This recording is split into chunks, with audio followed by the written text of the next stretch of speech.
document starts with the name of the chapter.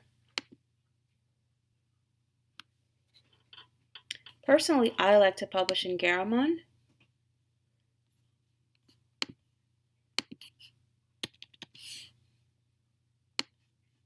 And I like for my text to be,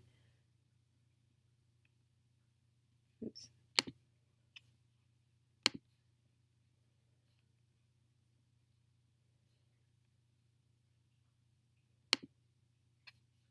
I like for the first line of my text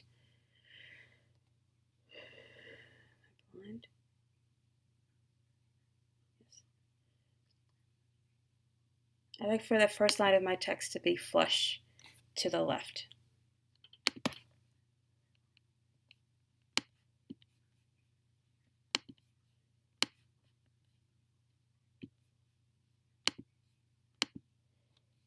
There. I'm not worried about the red because I can take that out later. Once you're ready to compile, you'll need to let Scrivener know what each file is. And each of these files are chapters. So you'll come to Project Settings. And if you're working on the default document, then if you're working on a default template, then you may have a number of these section types in here. I would recommend that you get rid of them because you're not going to use the vast majority of them, and you can always put them back later. I need you to trust me, and then I can prove to you what's going on here. Oops. Actually, I'm just going to delete them all. And what I want is just to have chapters. I don't even want to have a heading. So I'm just going to have chapters. So I now only have chapters. And to let Scrivener know that each of these documents is a chapter, there's a number of ways I could do that. I could have done this by coming over to the metadata portion in the inspector. And inside the metadata, you can tell Scrivener that each of these files is a chapter.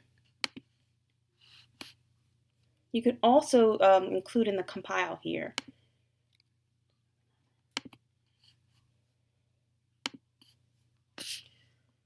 I could also do this, here's the fast way to do this. I can also shift click to select all of the documents and tell Scrivener that these are all chapters, because all I'm going to deal with in my document is chapters. I think this is the simplest way to teach this because compiling can get really complex. So now all of these documents are chapters. So coming to compile, make sure that all of my chapters that are going to be a part of this book are selected, and I'm pretending that the rest of the book doesn't exist. So they're all chapters, which is fantastic. Everything else is right. That's the title, that's my name. I am going to still remove the text color, which is why I'm not worried about my revision mode still being on. I still like to see it in there to see what I've done. Book begins at the front matter. All that stuff that we already checked off when we did the Microsoft Word document is all that we still need to have checked off. There should be no replacements that you need to do. You'll need to make sure that your cover is in your document. So you'll need to import it. Go to File, Import, Files.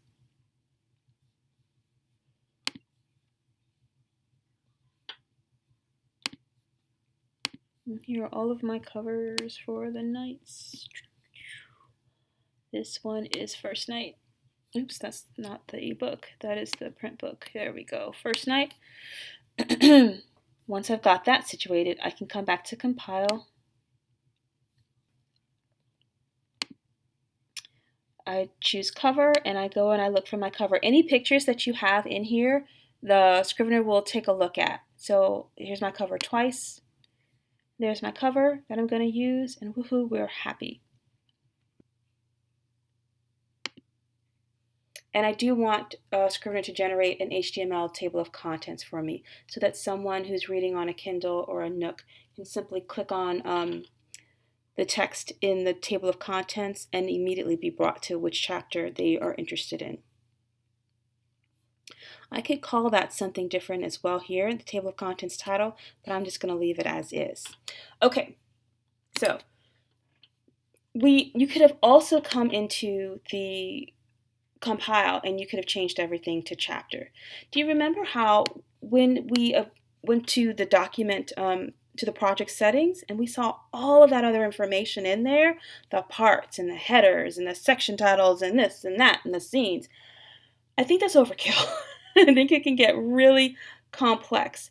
I am a bit of a control freak. So once I'm finished in the document, I make sure that everything inside the document area is what I want the reader to experience. So if there's asterisks between scenes, I put them there. If, for example, if I'm one of those people that likes to have the first set of words to be larger, I make that happen myself. That's really ugly, but using it to make a point. I put that there myself so that everything looks the way that I want it to look in the document. Maybe I'll even make that center and bold just to prove to you that it's going to look the way that I want it to look once I'm done. If this was a POV change and I needed to center and put some asterisks there, or if a scene ended there, then it's the way that I want it to look in the document, and I have complete and total control. Okay, so now that I know I have complete and total control and everything is the way that I look, I come over to the formatting section. I don't use the default because it does some weird stuff. I come over to the ebook and I'm going to assign a layout. Scrivener has a lot of wonderful layouts that you could use.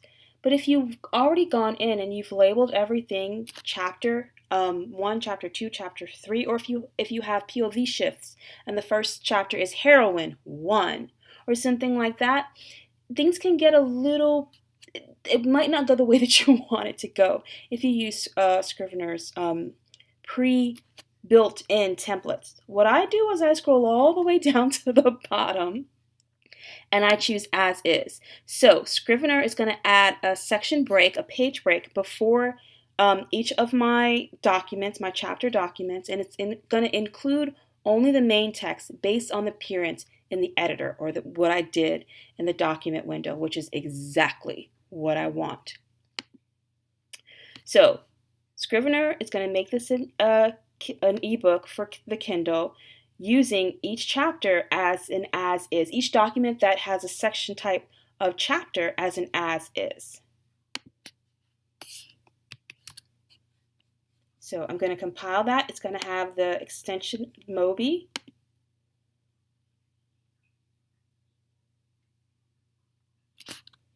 I'm going to open that up because I have the Kindle app on my computer. I don't trust the preview application. I like to see how Kindle, and then I also have Nook downloaded, and then I also have a Kobo reader because I want to see how the reader is going to experience it. And here we go. Just to go all the way back to the beginning. So there's my cover. Oh, I love my author cover. Here are my table of contents with my exactly what I called my documents, chapter 1, chapter 2, all the way down to chapter 9.